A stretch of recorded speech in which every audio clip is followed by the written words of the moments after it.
Merci de votre fidélité à votre télévision régionale Prestige. Chaque semaine, votre télévision revient sur les faits marquants de la semaine au Sénégal et dans le monde. Et nous démarrons par les examens du CFE et de l'entrée en 6e. Ces examens ont débuté mercredi sur l'ensemble du territoire national. À Thiès-Ville, au niveau des centres Iba Katiba et Serigne Ablaye Yakhine Diop, les épreuves se sont déroulées dans de très bonnes conditions, si l'on croit les chefs de centre et les surveillants. Nos reporters Isaac Dapa, Doudou Dieye et Fatou Kinenya y ont fait un tour. Reportage. Ce mercredi 22 juin 2022, les épreuves du CFE et de l'entrée en 6e se sont déroulées sur l'étendue du territoire. À Thiès, les centres Iba Katiba et Ablaye Yakhine Diop ont pris les dispositions pour mettre les candidats dans de bonnes conditions. À 8 heures, à part quelques absences notées, les examinés étaient déjà présents. Alors d'emblée, l'examen se passe et se déroule dans de très bonnes conditions. Nous n'avons pas eu d'obstacle ni en tout cas de problème depuis ce matin. Les enfants sont venus à l'heure. L'appel a démarré à 7h30. Les effectifs du centre, c'est 112 candidats, dont 53 garçons et 59 filles. Après l'appel, il y avait une seule candidate libre qui n'était pas là. Donc elle est considérée comme absente jusqu'à présent. De ce fait, on peut dire qu'il y a 111 candidats qui composent présentement, dont 43 garçons et 58 filles. Du point de vue de la surveillance, nous avons eu assez de surveillants parce que les 111 candidats sont répartis en 3 salles. Il y a au moins 3 surveillants par salle. Sur le plan sécuritaire, à part la présence des 2 surveillants par classe, les agents de police étaient aussi présents sur les lieux. Depuis ce matin, nous notons aucune perturbation. Donc, comme je l'ai dit tantôt, la surveillance se passe dans de très bonnes conditions. Les élèves sont présents. Il y a 2 surveillants par salle. Non, les élèves sont assis par 2, comme dans les règles de l'examen. Et je pense bien qu'ils sont dans de très bonnes conditions. Du point de vue sécurité aussi, tout se déroule normalement. Les policiers sont là pour assurer notre sécurité. Il n'y a aucun incident majeur à signaler pour le moment. Le CFE constituera le premier diplôme académique de ces candidats. Ces dernières espèrent pouvoir le réussir afin de passer dans une autre étape de la vie scolaire. Reste à savoir si les résultats seront tels qu'ils sont attendus. Santé dans cette édition, la toute nouvelle ministre de la Santé et de l'Action sociale, Dr Marie-Khemesse Ngom Ndiaye, a rencontré ce mardi le personnel de l'hôpital Mame Abdoul Aziz Sy Dabakh de Tivaouane. Le docteur Marie-Khemesse Ngom Ndiaye a été néanmoins accueilli par des brassards rouges. Ces travailleurs réclament la libération de leurs collègues placés sous mandat de dépôt suite à l'incendie qui a causé le décès de 11 bébés. Prenant la parole, le ministre les a rassurés. Je vous propose de suivre les propos du docteur Marie-Khemesse Ngom Ndiaye, traduit par Mbaye Ciss. D'accord nañ tey ak personnel bi ba ñu ñëwee takk nañ seen brassard rouge. Nous avons été reçus par le personnel avec des brassards rouges. Cela ne nous aurait pas étonnés. Non pas parce que le directeur n'a pas travaillé, ni le conseil d'administration, ni même que la mairie ne nous a pas appuyés, et même le gouverneur et le préfet. Nous avons vu comment vous nous avez épaulés par rapport aux 3 collègues détenus en prison. Personne ne le souhaite et nous allons faire en sorte que le ministre de la Justice vienne ici à Tivaouane. Personne ne peut faire une enquête à leur place. Ce n'est pas possible. Nous prions à ce qu'ils quittent la prison. Nous n'avons pas dit qu'il n'y aura pas de sanctions. Ça, ce n'est pas de notre compétence. Nous ferons en sorte que vraiment la néonatologie reprenne du service. Vous avez vu la participation de l'Arabie Saoudite, nos amis et d'autres bonnes volontés. Il faut tester tout matériel avant usage. Et ça, c'est important, car on ne joue pas avec le courant. La directrice ici présente sait de quoi je dis. Chaque bonne volonté doit passer par la voie hiérarchique, voir tous les échelons, tous les niveaux, lorsqu'il apporte son matériel. Tout ce que je peux faire, à mon niveau, je le ferai. Au-delà maintenant, je sollicite le président de la République. Bientôt un marché aux poissons à Thiès. Le ministre de la Pêche Alioune Ndoye a procédé ce week-end à la pose de la première pierre pour le lancement des travaux de construction du futur marché central aux poissons de Thiès. La région de Thiès occupe une place importante dans le secteur de la pêche avec ses 2 façades maritimes. Selon le ministre, la région de Thiès réalise à elle seule 50% des mises à terre. Je propose d'écouter le ministre Alioune Ndoye lors de la pose de la première pierre du marché aux poissons de Thiès. Ces propos sont recueillis par Ndeye Awa Sarr et Chef Fall. À son Excellence M. Macky Sall, président de la République, pour l'occasion qui m'est donnée en ce jour historique de procéder à la pose de la première pierre et au lancement des travaux de construction du marché central aux poissons de Thiès. Que de chemin parcouru pour y arriver. En effet, quand j'ai eu l'honneur d'être porté à la tête du département, j'ai vite compris l'importance de la région dans le secteur de la pêche. Avec ses 2 façades maritimes, Grande Côte, Kayar, Fass Boye, et Petite Côte, Mbour et Joal, la région de Thiès réalise à elle seule 50% des mises à terre au plan national. Oui, j'ai trouvé un projet non réalisé de plus de 20 ans. J'ai aussitôt poursuivi le plaidoyer de mes prédécesseurs et de toutes les personnes qui ont rêvé de voir l'érection de ce marché central aux poissons ici à Thiès.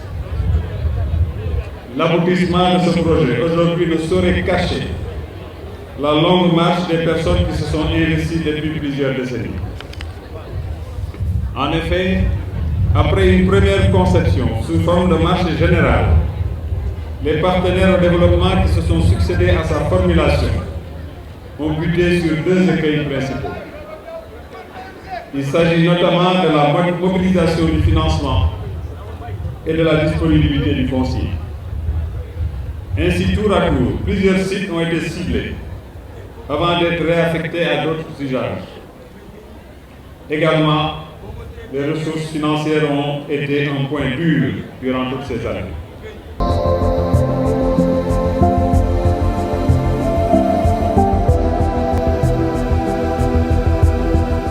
Et à présent, parlons société lutte contre les inondations. Le maire de la ville de Thiès a lancé lundi la campagne de curage des canaux d'évacuation des eaux pluviales. Une opération que les mairies effectuent chaque hivernage mais qui n'arrive pas encore à endiguer les inondations. Ainsi, le maire de la ville de Thiès, le docteur Babacar Diop, a promis des motopompes et demande le soutien de l'État pour lutter contre ces inondations. Je vous propose d'écouter le maire de Thiès, docteur Babacar Diop. Si vous vous souvenez, au mois d'avril, on avait fait une visite de terrain et pour nous-mêmes voir la situation sur le terrain, surtout les zones d'inondation. Après, nous avions organisé un atelier avec l'école polytechnique, avec l'université de Thiès et tous les experts techniciens qui pouvaient nous aider, et aussi les services de l'État. Au sortir de cet atelier, nous avions eu une feuille de route que nous sommes en train de dérouler, des activités pré-hivernales, le saupoudrage. Et aujourd'hui, une partie de ces activités pré-hivernales, l'une des parties les plus importantes, c'est le curage. C'est les travaux de curage des avaloirs, des canaux et caniveaux que nous avons débuté aujourd'hui au niveau de Thiès. Et ces travaux qui, nous pensons-le, nous l'espérons, peuvent nous permettre de bien préparer, de bien gérer les inondations, même si nous savons que ça ne réglera pas tout le problème parce qu'il y a des problèmes structurels de fond. Mais ce que nous devons faire, et que là, tous les services de l'État étaient unanimes sur les questions, c'est que la mairie de ville, les mairies de communes et l'ONAS devaient assurer le curage. Ne pas faire le curage, c'est encourager les inondations. Aujourd'hui, nous avons commencé les travaux de curage. Et il y a aussi un autre élément très important, c'est l'achat de motopompes. Et le marché aussi sera lancé. Et je pense qu'avec ces travaux pré-hivernales et l'achat de motopompes, et je pense que nous permettront de mieux gérer les inondations au niveau de Thiès. Société toujours, Thiès a enregistré sa seconde précipitation au Marché Sam. La stagnation des eaux pluviales cause des désagréments aux commerçants, aux conducteurs et aux clients. Ces derniers se plaignent et réclament un réaménagement du marché avec des canalisations pour évacuer les eaux pluviales qui bloquent la circulation. Suivons ce reportage de Isaac Dapa, Doudou Dieye et Fatou Kenya. Au marché de Sam, tout le monde se plaint des eaux pluviales.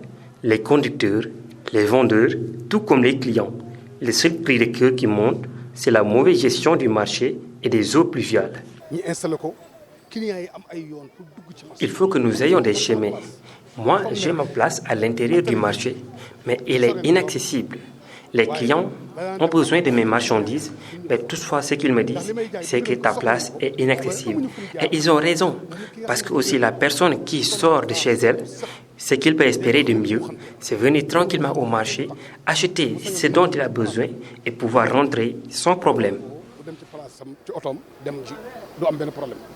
Trouvé dans son lieu de stationnement, ce chauffeur dénonce le mauvais état du garage. Ça fait des années que la situation est pareille. Et moi, je peux dire que j'ai duré ici 5 ans ou 6 ans. Mais depuis que je suis là, la situation est toujours pareille. L'eau reste toujours stagnée et tu peux voir même devant la préfecture, quand il y a une toute petite pluie, l'eau est là. Et parfois même les voitures ont des difficultés car elles aspergent beaucoup d'eau. Et s'il pleut vraiment, on a du peine à pouvoir passer. Les difficultés pour accéder au marché sont nombreuses et énormes, nous confie cette cliente. À l'attente de la saison des pluies, tout le monde est fatigué, que ce soit le vendeur comme le client, parce qu'il y a beaucoup d'eau et le marché devient vraiment sale. Ce avec quoi on peut nous aider, c'est l'évacuation des eaux et le nettoyage du marché. Aussi, on peut dire que nous n'avons pas de marché à Thiès, parce qu'ici, c'est trop dense. Les vendeurs n'ont pas où s'asseoir et pourtant, ce sont nos frères et nos parents. Les eaux pluviales constituent un énorme problème pour la société. Le cri de cœur semble être un appel de secours adressé aux autorités compétentes. Reste à savoir s'il y aura une réponse favorable. Les habitants du quartier Serigne Ablaye Yakin Diop dans la commune de Thiès-Est s'érigent contre la construction d'une habitation sur le seul espace vert qui existe dans leur quartier. Ils ont tenu à le faire savoir lors d'une manifestation spontanée ce lundi. Moussa Demba Ndiaye, porte-parole du jour, menace et interpelle les autorités. Le voici au micro de Ndeye Awassar et Chef Fall. Ñu am benn problème bu rëy boo xam ne dafa am fii ci Kër Cheikh Ablaye muy sunu barab bii nga xam ni ñun amuñu fenn fudul fii. Nous sommes confrontés à un problème dans notre quartier Abdoulaye Yakin Diop. Nous n'avons que notre lieu, cet espace très symbolique. Une dame s'est présentée pour construire cet espace. Elle a apporté ses briques et les maçons sont venus pour entamer les travaux. C'est pour cela que nous portons à la connaissance de l'opinion. Nous allons nous opposer à cette construction au péril de notre vie. Cet espace est le nôtre, car nous vivons dans un quartier non loti. À chaque fois qu'il y a manifestation, baptême, mariage et même décès, c'est là que les gens se réunissent. Même les véhicules qui transportent souvent nos malades prennent le départ ici, passent par ce lieu. Et à notre grande surprise, quelqu'un vient pour y construire, arguant qu'on lui a donné cet espace, qui est un espace vert. Nos enfants jouent ici. C'est un aire de jeu. Notre devoir donc est de faire appel à toutes les autorités et à la presse pour vulgariser notre combat. Tout le monde est averti. Nous n'accepterons pas que quelqu'un vienne y ériger quelque édifice que ce soit.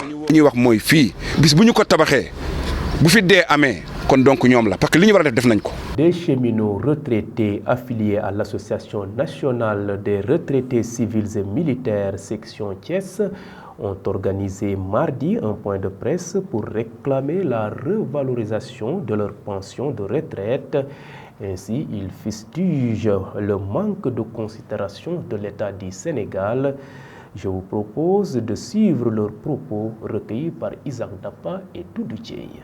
Notre rencontre, la raison est que ce gouvernement n'est pas reconnaissant envers les retraités. Parce que quand il y a une loi qui a été votée depuis 1981, c'est la loi 81-52 du 10 juillet 1981. Ouais. C'est ce qu'ils ont fait. Nous ne sommes pas des fils de ce pays. Nous sommes des étrangers. Ils nous considèrent comme des étrangers. Parce que quand ils ont à faire des avantages, ils le font à une simple portion de Sénégalais. Le reste est voué à l'enfer, comme on dit. Pourquoi? C'est qu'on n'a pas une administration, comme je l'ai dit. Macky Sall, s'il veut vraiment réussir, combien de milliards il a donné? Combien de milliards il est en train de donner à des groupes fiscaux? Mais alors que l'essentiel, c'est les pères de famille. L'essentiel, c'est les pères de famille qu'il faut enrichir pour que le ventre ne soit pas mou, comme on le dit. Qui c'est qui va acheter du riz? C'est le père de famille. Alors, on prend un groupe, on dit qu'on va donner à un groupe de femmes 52 000 personnes, 80 000 francs par mois.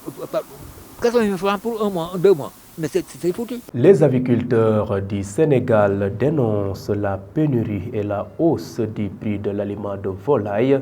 Ils l'ont fait savoir mercredi lors d'une marche organisée à Thiès. Je vous propose d'écouter le docteur Papa Ali Diallo, le porte-parole du jour. Il est au micro de Moussa Mbaye et Ramatoulaye Cissé. Aujourd'hui, c'est un moment extrêmement difficile. Les gens, ils ont abandonné aujourd'hui les poulaillers pour une bonne cause. Parce que la situation est catastrophique, plus que catastrophique. Aujourd'hui, pratiquement, le tiers de l'ensemble des éleveurs ont abandonné. Ceux qui sont ici, c'est les rescapés, c'est ceux qui restent. Pour plusieurs raisons. Le mot d'ordre aujourd'hui, c'est l'aliment qui coûte cher. C'est l'aliment peut-être qui est de moindre qualité. Mais c'est toute la filière qui est malade. Ce n'est pas seulement l'alimentation. Vous avez la qualité des poussins. Vous avez la qualité, bien que je sois docteur vétérinaire, des prestations et la cherté des médicaments. Donc tout est problème. Aujourd'hui, nous sommes réunis, on a fait une marche pour que les autorités nous entendent. Pour qu'ils sachent que l'aviculture représente un pan très important de notre économie, qui emploie aujourd'hui, dit-on, près de 60 000 jeunes, enfants et vieux, n'est-ce pas, qui brassent près de 200 milliards de francs. Donc on ne peut pas laisser un pan aussi important d'une économie comme ça disparaître du jour au lendemain. Donc nous en appelons aux autorités pour qu'on trouve des solutions conjoncturelles aujourd'hui, maintenant, mais également des solutions structurelles. Un pays, je pense, ne peut pas dépendre d'un autre pays pour vivre. Et ce qu'on a constaté au Sénégal. Pour tout ce dont nous avons besoin pour vivre, en passant du riz, du maïs, de l'huile, il faudra tendre la main à l'extérieur pour pouvoir vivre. Alors qu'on a la possibilité de le faire. C'est un échec ou quelque chose comme ça. C'est-à-dire de trouver des acteurs. Aujourd'hui, ce qui manque, c'est de réels acteurs. Les acteurs, c'est des agriculteurs modernes, capables de relever ce défi-là. Tabaski 2022, à quelques jours de la célébration de l'Aïd el-Kébir, l'approvisionnement en moutons semble résolu selon les éleveurs trouvés au Daral de Ersan dans la commune de Thiès-Est. Mais le problème se situe au niveau des prix. Unanimement, ils dénoncent la cherté de l'aliment de bétail. Suivons leur réaction au micro de Doudou Dieye, Isaac Dapa et Fatou Kenya. Les moutons sont venus tout beaux, mais le prix ne sera pas facile. Regarde les moutons comme ils sont beaux, c'est parce qu'ils mangent trop. Et les sacs coûtent maintenant 5 000 francs. Donc quiconque veut un mouton et qui ne se lève pas tôt, ça sera compliqué pour lui. Les moutons seront là, mais le prix ne sera pas abordable. Et tout cela parce que l'alimentation est trop chère. Le kilo de repas coûte 400 francs. Djarga, 400 francs. Le sac, 5 000 francs. Si tu continues comme ça devient très compliqué. Il y a des clients qui l'ont compris parce qu'ils sont des éleveurs. Parce qu'actuellement, tout est cher. Il n'y a pas que les moutons, mais tout est cher. Il faut juste partir de cette analyse. Ça ne peut pas être facile et qu'il y a des gens qui veulent de bons moutons. La vie est devenue trop chère. Le sac maintenant coûte 5 000 francs et kilo maïs 400. Donc les moutons peuvent être chers. En tout cas, ce que tu as, tu peux avoir un mouton. Et nous, ce qui nous plaît le plus, c'est qu'il y ait des moutons au lieu qu'il en manque.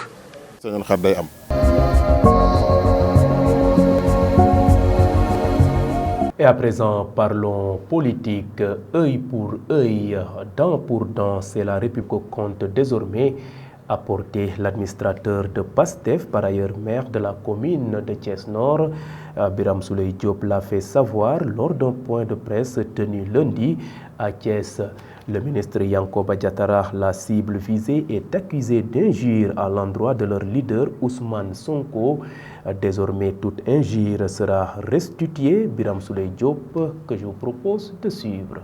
Le pays que Macky Sall veut nous laisser est un pays où les démocrates sont mis en prison, où les citoyens qui ne partagent pas ses convictions, qui ne sont pas ses militants, sont mis en prison de manière injuste, leurs droits sont bafoués, pendant que ceux-là qu'on appelle les insulteurs publics et qui ne se cachent plus désormais sont promus, sont élevés au rang de citoyens d'honneur.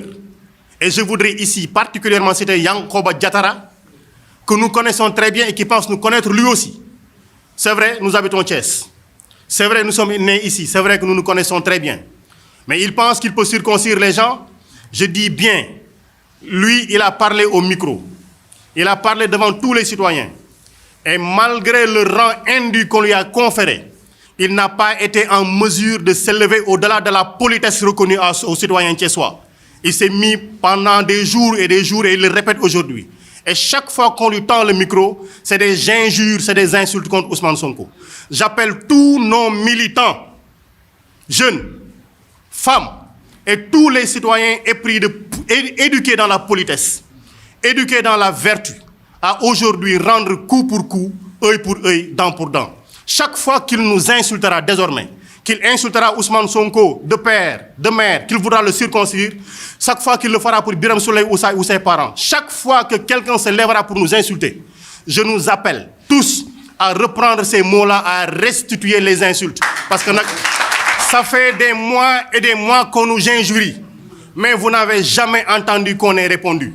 Désormais, chaque fois que cela se passera, on répondra. Politique toujours, la députée apériste Maïmouna Sène a tenu un point de presse mercredi pour dénoncer la défiance des fondements de la République par une frange de l'opposition amenée par Ousmane Sonko, alors que le pays est en voie de l'émergence, menacé de mettre en péril les acquis démocratiques et inacceptables. Je vous propose d'écouter la députée apériste Maïmouna Sène. Elle est au micro de Ahmadou Bambali et Cheikh Fall. Notre pays, le Sénégal, est aujourd'hui à la croisée des chemins dans sa marche irréversible vers l'émergence. En effet, il s'est toujours illustré par la maturité de sa classe politique et de ses régulateurs sociaux qui ont toujours su à chaque fois que l'occasion s'est présentée. Cette posture nous a valu une reconnaissance mondiale comme modèle de démocratie. Aujourd'hui, on peut avec force affirmer que notre pays n'a jamais réuni autant d'atouts pour atteindre l'émergence. Ce résultat tangible est l'œuvre d'un homme, je veux nommer le président Macky Sall. C'est dans ce contexte plein d'espoir que nous sommes traversés par des formes d'extrémistes sans précédent, initiées par certaines composantes de la classe politique de notre pays.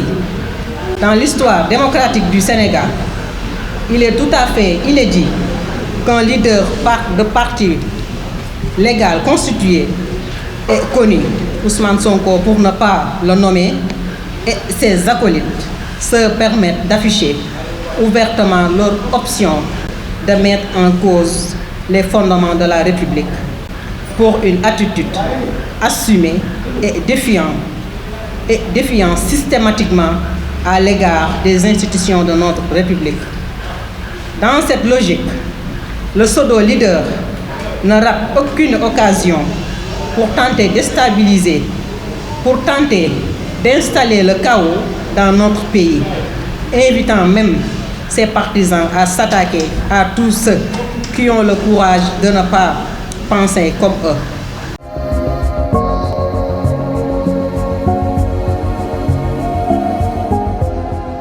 Et à présent, zoom sur ce qui faisait l'essentiel de l'actualité nationale au courant de cette semaine. Le réseau de la Renaissance africaine et de la diaspora ARDN lance une campagne contre les discriminations et la violence à l'égard de la jeune féminine. L'actualité nationale de cette semaine porte la signature de Adia Ramsek.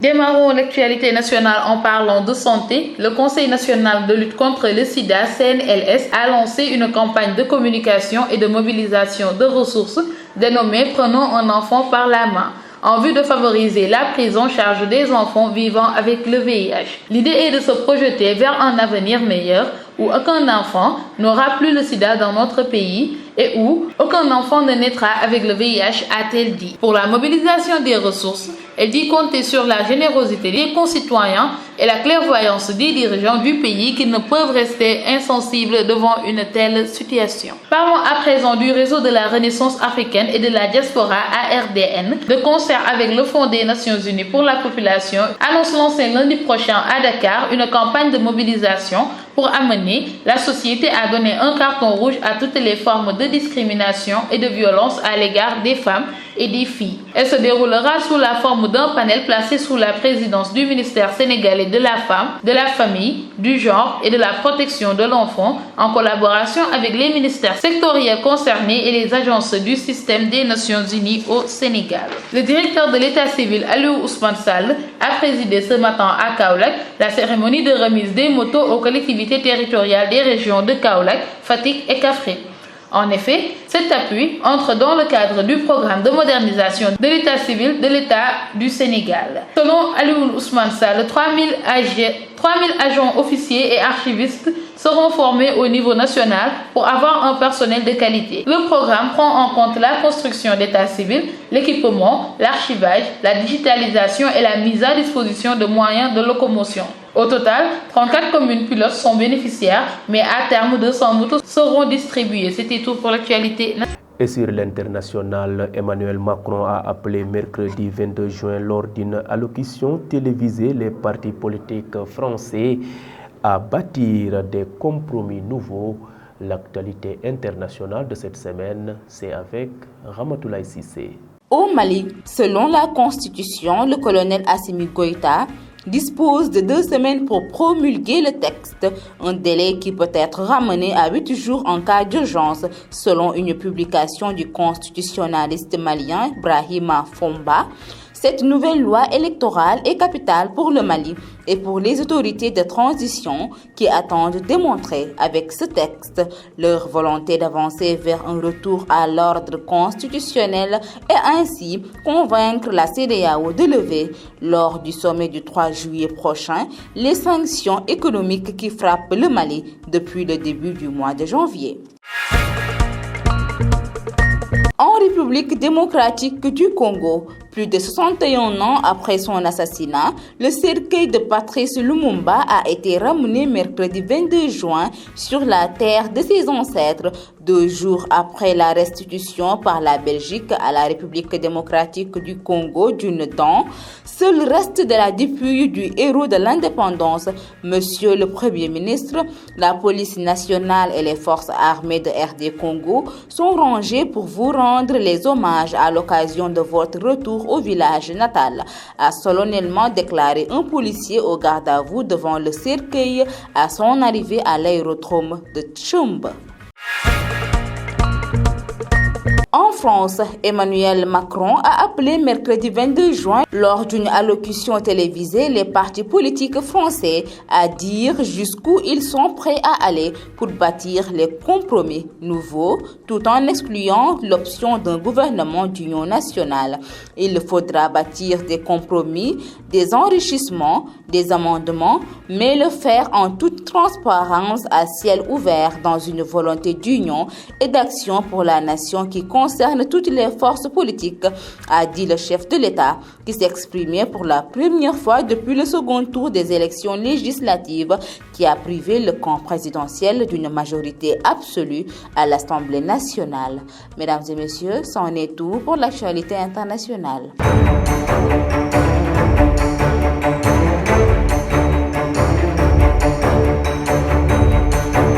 Et terminons ce rendez-vous hebdomadaire par une note sportive. La finale de la Coupe nationale masculine senior opposera cette saison le Casasport à l'équipe de l'Étoile Lusitana qui évolue en 3e division. L'actualité sportive, c'est avec Arampaï. Démarrons l'actualité sportive en parlant de la préparation CAN féminine 2022. Avant de s'envoler vers le Maghreb, l'équipe nationale féminine du Sénégal s'est baladée en amical ce jeudi contre la Guinée-Bissau 3-0. Elles sont redoutables même dans le mboubou le plus beau du monde. Quelques heures après leur descente à l'arène nationale dans une tenue magnifique, tenue traditionnelle afin de recevoir le drapeau national des mains du ministre des Sports Matar Ba. Les Lions du Sénégal faisaient escale au stade Lat Dior ce jeudi après-midi. Parlons à présent du Nawetan phase nationale 2022. La région de Dakar va abriter les phases nationales de l'ONCAV qui se dérouleront en mois de juillet prochain. À cet effet, une réunion de concentration a été organisée ce matin à l'arène nationale entre les acteurs et les partenaires. L'organisme national de coordination des activités de vacances dispose d'un budget prévisionnel de 103 millions de francs CFA. L'information a été donnée par le ministre des Sports, Matar Ba, à l'issue de cette réunion. Celui-ci, en nette augmentation par rapport aux 2 dernières saisons, vise à renforcer le mouvement des Navétanes. Terminons cette page sportive avec la Coupe du Sénégal. L'adversaire du Casasport en finale de la Coupe du Sénégal, dimanche prochain à Thiès.